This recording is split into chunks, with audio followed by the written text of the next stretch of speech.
শুভ দুপুর বন্ধুরা। তো ব্লগ দিতে পারছি না কয়েকদিন ধরে, ভালোই লাগছে না, ঘুম হচ্ছে না একদমই, আর যার জন্য সারাদিন অস্বস্তি লাগছে, খারাপ লাগছে।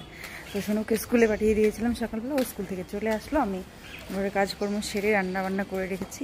আর এই তো সোনুকে নিতে এসেছি। তো ওই তো ঘরে উঠলো, ওকে বললাম তুই যা, আমি দোকানের সামনে একটা কাজ আছে।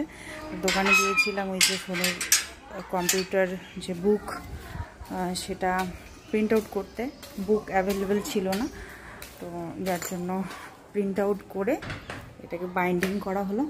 এই যে, তো একটা বইয়ের জানি না কতটুকু দাম পড়তো, ওই হিসেবে প্রচুর দাম পড়ে গেছে এটাতে। এই কাণ্ডকীর্তি আর কি 2-3 দিন ধরে এই যে এটার পেছনে ছোটাছুটি, ফাইনালি এটা হাতে পেলাম। এই যে এখন একটা নিয়ে যেতে পারবে স্কুলে, সে কবে নিয়ে যেতে বলেছিল কিন্তু কাজ হচ্ছিল না। তো এটাও হলো, তারপর আবার বাইন্ডিং করার জন্য টাউন থেকে করে আনা হয়েছে, যার জন্য লেট আর কি। আরও সেদিনকে গিয়ে স্কুলে বইটা ইউজ করতে পারিনি, তো স্যান্ডেকে ওকে বলছিল। তো ফাইনালি আজকে হাতে পেলাম, তো ওকে এখন স্কুলে দিয়ে পাঠাতে পারবো, আর চিন্তা থাকলো না। এই যে দেখো, উঠতে উঠতে পুরো হাঁপিয়ে যাচ্ছে, ঘুম না হলে যেটা হয় আর কি, ধপ ধপ ধপ ধপ করে শরীরটা কীরকম।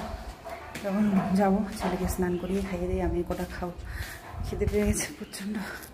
সময় হয়ে গেছে এখন 3টা বাজবে প্রায়। আর এদিকে দেখো চাল চলে এসছে, গ্যাসটা বাড়ন্ত হয়ে গেছিলো, যে গ্যাসটাও চলে এসছে। গ্যাসটাও বাড়ন্তই বললাম, জানি না মানে ওই কথাটা বলা যেত কি না, তাই ওটাই বলে দিলাম, কোনো ব্যাপার না। এই ছিল আজকের একটা ছোট্ট মিনি ব্লগ।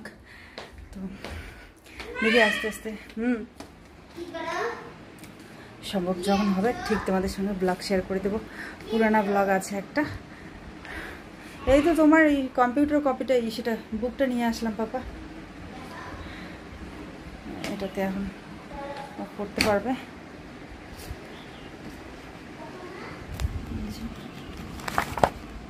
একদম বুকের মতোই লাগছে। এই তো খুশি, চলো স্নান করো, খাবে।